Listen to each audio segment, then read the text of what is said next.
Ndeshjen Bardazi? Po para se të bëjmë ndeshjen, duhet të dim se si të funksionoj me parat. UPay Albania është aplikacioni i pagesave me mbi 100 shërbime. Do mund të bësh pagesat e utiliteteve, mund të bësh transferta në llogari me 0 komision me UPay, nuk ka gjona si lek. Transferta ndërkombëtare me Western Union direkt nga telefoni, pra direkt që nga telefoni. Pagesa për blerjet online, blerje me kartë, pagesa me kod QR, me link, me çfarë të doni. Do të thonë 100 shërbime brenda në të njëjtin vend. Shkarko UPay Albania në Google Play ose në App Store dhe përfido direkt 3.000 lek bonus. Sepse Sepse Western Union është kudo dhe kurdo pranë jush. Një pyetje kam. Kthehemi, ha. Lekët ku do t'i gjejmë? Lekët. Shqiptari ka një cilësi të madhe që e gjen gjithmonë lekun. Sot do diskutojmë një gjë shumë të rëndësishme, Ornela. Standardet. Tani na u bë jeta gjithë standardet. Po, na gjithë standardet. Tani jemi mbledhur me një panel fantastik si gjithmonë. Rikthehet të studion Bardazi, fuqishëm, Etjen Xhafaj, një mik i dashur për studion ton. I njeh shumë mirë çështje ndërkombëtare, por është dhe mik i studios ton, që janë dy cilësi, besoj që të ngjashme.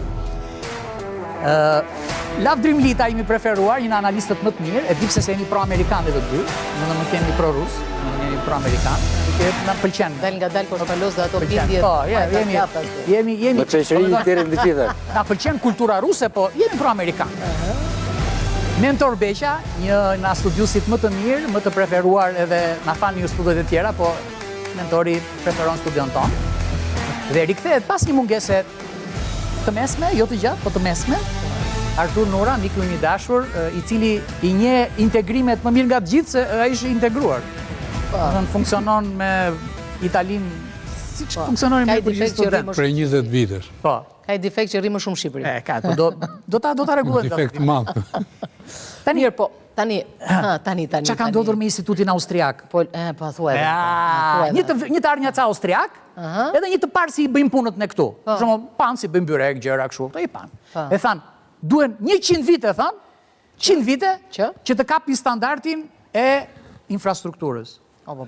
Po, duheshin 66 vite për të kap standardin e qeverisjes.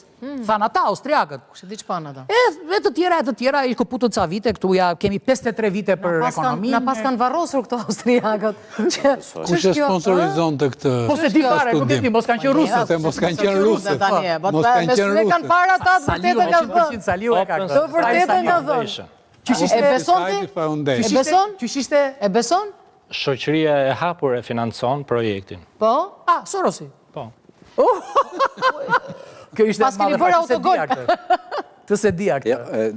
Dihet diçka tjetër, që Bergji ka bërë një të ngjashëm para një viti dhe ishte mesatarja 70 vite. Do me thënë nuk që nga gënjeshtër kjo? Është aty. Dohon 64 vite, 70 vite është mesatarja. Po si Rama na tha edhe një vit edhe. Po, do më thonë, ne kemi 64 vite mbrapa dhe 50 vite anash, se kemi edhe ca vite anash. Etjen, kjo s'durohet, Etjen, për sotin.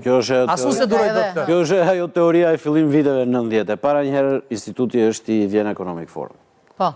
Pra, Forumi Ekonomik i Vienës, i cili bën studime... është prestigjos? Shumë prestigjos. Pa tjetër.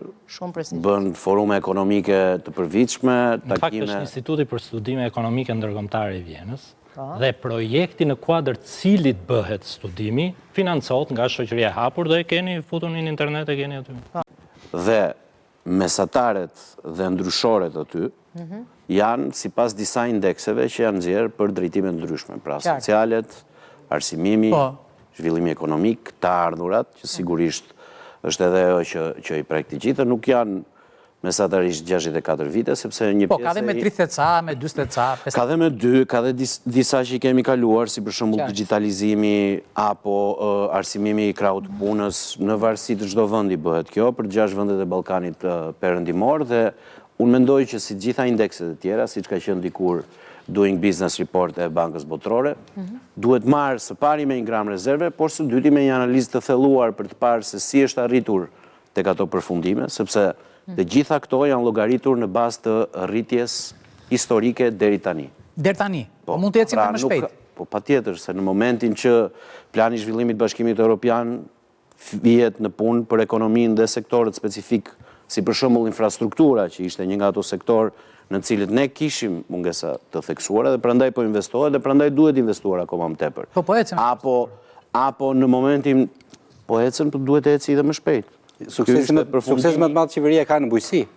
Domthon, ai shumë i mori ata fondet e BE-s sa çunet u kënaqën në Tiranë dhe në qytetet e tjera. Duhet fondet tipa dhe i part të bujqësisë që ju jepen fermerëve nuk ekzistojnë. Ne duhet të gjejmë gjithmonë pse jo.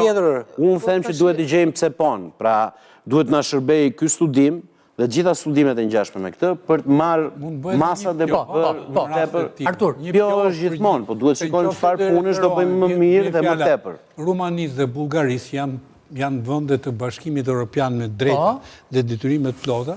Standardet edhe aty besoj që do dalin nuk e di në ka studim. Po pse Greqia kur u fut si u fut?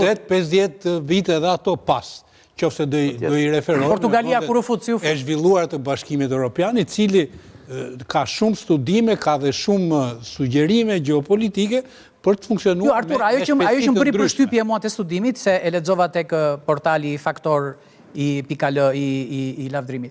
Më bëri përshtypje se unë isha bërë shumë optimist nga ajo Van der Linden, si e ka ajo. Ajo tha që Shqipëria ka ecur me hapa të pa imagjinueshme. Unë e dëgjova me vesht e mi.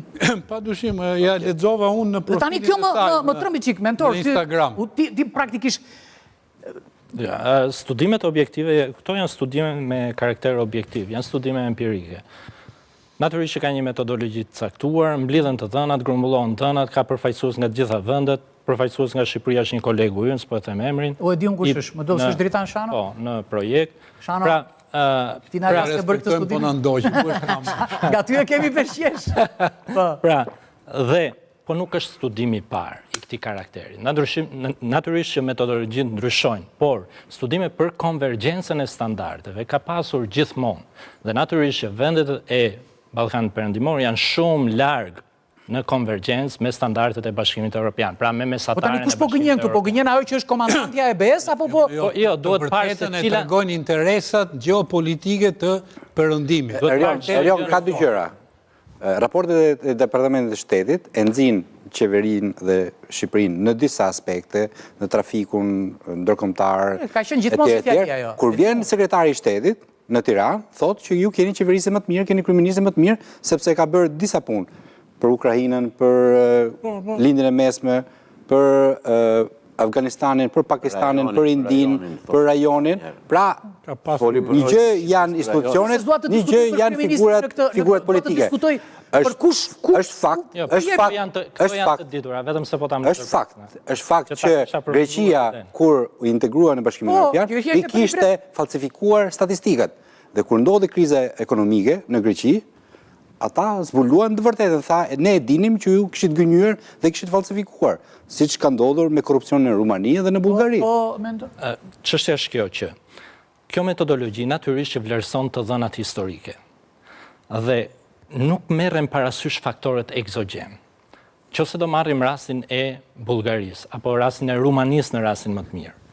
Ndryshimi trajektores së rritjes dhe përmirësimet të standardeve, pasi janë antarësuar në BE, shumë më ndryshëm se sa trajektoria historike para antarësimit në BE. Kjo është e vërtetë.